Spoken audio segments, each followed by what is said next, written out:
Tes parents t'aiment, ils veulent le meilleur pour toi. Et ils t'ont donné les pires conseils financiers possibles. Pas par malveillance, par ignorance. Parce qu'ils ont grandi dans un monde qui n'existe plus.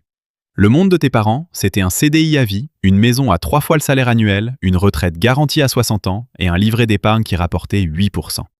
Ce monde est mort. Mais les conseils, eux, sont toujours là. Transmis de génération en génération comme des vérités absolues alors qu'ils sont devenus des pièges financiers. Moi, c'est Martin.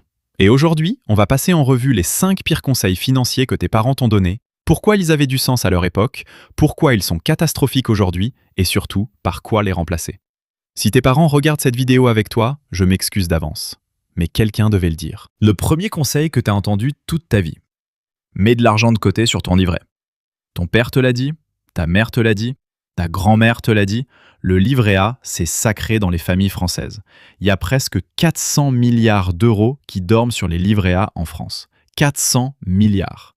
Et dans les années 80 et 90, c'était un bon conseil. Le livret A rapportait entre 4 et 8% par an. L'inflation était maîtrisée, ton argent grandissait réellement en dormant sur un livret. Tes parents avaient raison.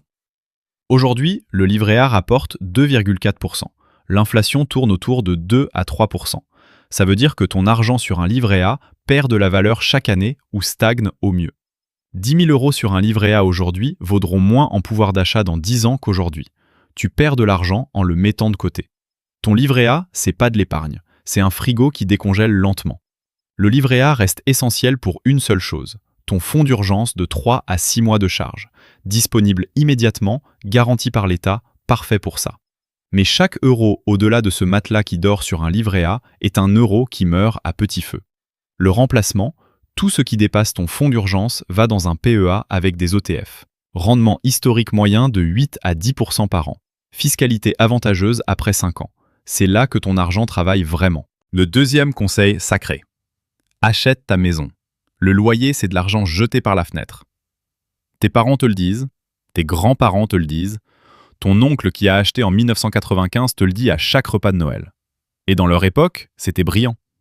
Tes parents ont acheté leur maison 3 à 5 fois leur salaire annuel. Les taux d'intérêt étaient hauts, mais les prix étaient bas.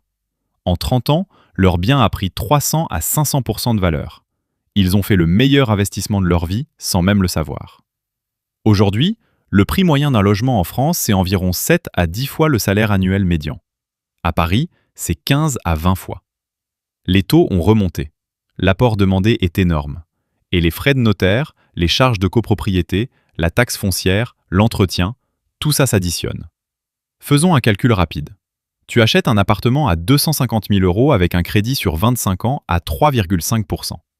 Tu payes au total environ 375 000 € avec les intérêts, plus 20 000 € de frais de notaire, plus environ 50 000 € d'entretien et charges sur 25 ans. Total réel, environ 445 000 €. Si au lieu de ça tu restes locataire et que tu investis la différence entre ton loyer et ce que tu aurais payé en mensualité plus charges plus entretien, dans beaucoup de villes françaises, tu finis plus riche en restant locataire. Je dis pas que l'achat est toujours mauvais. Dans certaines situations, prix bas, taux bas, projet de vie stable, ville où le ratio prix-loyer est favorable, acheter a du sens. Mais l'idée que c'est toujours la meilleure décision financière, que le loyer c'est jeter de l'argent, que tout le monde doit acheter le plus tôt possible, c'est un conseil qui date d'une époque où l'immobilier coûtait 3 fois le salaire annuel. Pas 10. Le remplacement, fais le calcul pour ta situation. Compare le coût total de l'achat avec le coût total de la location plus investissement de la différence. La réponse dépend de la ville, du prix, des taux et de ta situation. C'est jamais automatique. Le troisième conseil, probablement celui qui fait le plus de dégâts. La bourse, c'est du casino. Tu vas tout perdre. C'est que pour les riches. Tes parents ont dit ça parce qu'ils ont vu le krach de 2001, la crise de 2008, peut-être même le lundi noir de 1987. Ils connaissent quelqu'un qui a tout perdu en bourse. Et cette peur s'est transmise à toi comme un réflexe. Sauf que ce que tes parents appellent jouer en bourse, c'est acheter des actions individuelles au hasard, day trader sur des titres volatiles ou suivre le conseil du beau-frère qui avait un tuyau. Ça, oui, c'est du casino. L'investissement indiciel diversifié sur le long terme, c'est l'exact opposé du casino. Un ETF MSCI World contient plus de 1500 entreprises dans 23 pays. Si tu avais investi dans le S&P 500 à n'importe quel moment des 100 dernières années et attendu 20 ans, tu aurais gagné de l'argent dans 100% des cas. Pas 99%, 100%. Le rendement moyen du S&P 500 sur les 50 dernières années, c'est environ 10% par an. Le rendement moyen du livret A sur la même période, c'est environ 4%. Et ces dernières années, c'est 2 à 3%.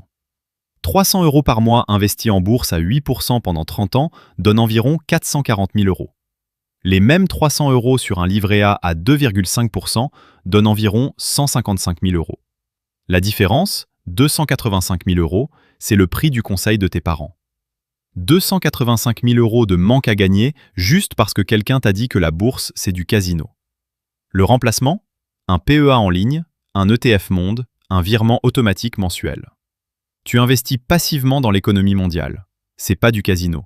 C'est la méthode la plus éprouvée de l'histoire pour construire du patrimoine. Le 4e conseil, le mantra de toute une génération. Fais de bonnes études, décroche un diplôme, trouve un CDI dans une bonne boîte et t'es tranquille pour la vie. Dans le monde de tes parents, c'était la formule gagnante. Un diplôme garantissait un emploi, un CDI garantissait la stabilité, une carrière dans la même boîte pendant 30 ans garantissait une retraite confortable. Le diplôme était rare, donc il avait de la valeur. Aujourd'hui, il y a environ 50% d'une classe d'âge qui a un diplôme du supérieur. Quand tout le monde a un diplôme, personne n'a d'avantage. Un master vaut aujourd'hui ce que valait un bac dans les années 80. Un ticket d'entrée, pas un ticket de succès. Le CDI reste utile pour la stabilité. Mais comme on en a parlé dans une autre vidéo, il plafonne tes revenus. Ton patron décide de ta valeur. Tes augmentations sont de 2 à 3% par an. L'inflation les mange. Au bout de 20 ans, tu gagnes à peine plus en pouvoir d'achat qu'au début. Et la retraite? Le système par répartition repose sur le fait qu'il y ait assez d'actifs pour payer les retraités. En 1960, il y avait 4 actifs pour 1 retraité. Aujourd'hui, c'est 1,7 pour 1. La trajectoire est claire. Compter uniquement sur le système de retraite pour tes vieux jours, c'est un pari que peu d'économistes prendraient. Le remplacement. Les études et le CDI, c'est bien comme fondation. Mais c'est pas suffisant. Développe des compétences monnayables en dehors de ton diplôme. Crée un side business. Investis tes revenus. Diversifie tes sources de revenus. Le CDI paye tes factures. Le reste construit ta richesse. Le 5e conseil? N'emprunte jamais. Les dettes, c'est le mal. Si tu peux pas payer cash, tu peux pas te le permettre. Et pour tes parents, ce conseil avait une logique imparable. Ils ont vu des gens se ruiner avec des crédits à la consommation. Ils ont vu les taux d'intérêt à 12 ou 15% dans les années 80. Pour eux, dette égale danger. Point. Et ils ont raison sur un point. La dette de consommation, crédit revolving, crédit conso pour acheter un iPhone, payer des vacances à crédit, c'est effectivement du poison. C'est de la dette qui finance des choses qui perdent de la valeur. C'est la dette qui t'appauvrit. Mais il y a une autre catégorie de dette que tes parents ne distinguent jamais. La dette qui finance des actifs qui prennent de la valeur ou qui génèrent des revenus. Un crédit immobilier pour un investissement locatif où le loyer rembourse la mensualité et te construit un patrimoine. Un emprunt pour financer une formation qui double tes revenus. Un crédit professionnel pour lancer un business rentable. Les gens les plus riches du monde sont tous endettés. Pas par nécessité, par stratégie.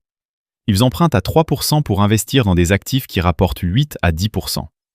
La différence leur construit de la richesse avec l'argent de la banque. C'est l'effet de levier. L'investisseur immobilier qui achète un appartement à crédit et le fait rembourser par son locataire construit un patrimoine de plusieurs centaines de milliers d'euros avec presque rien de sa poche. Le mec qui attend d'avoir le cash pour tout payer attend toute sa vie. Le remplacement apprend à distinguer la bonne dette de la mauvaise dette. La mauvaise dette finance ta consommation. La bonne dette finance des actifs. Fuis la première, utilise la deuxième intelligemment. Les 5 pires conseils financiers de tes parents. Mets tout sur un livret. Achète ta maison le plus vite possible. La bourse, c'est du casino.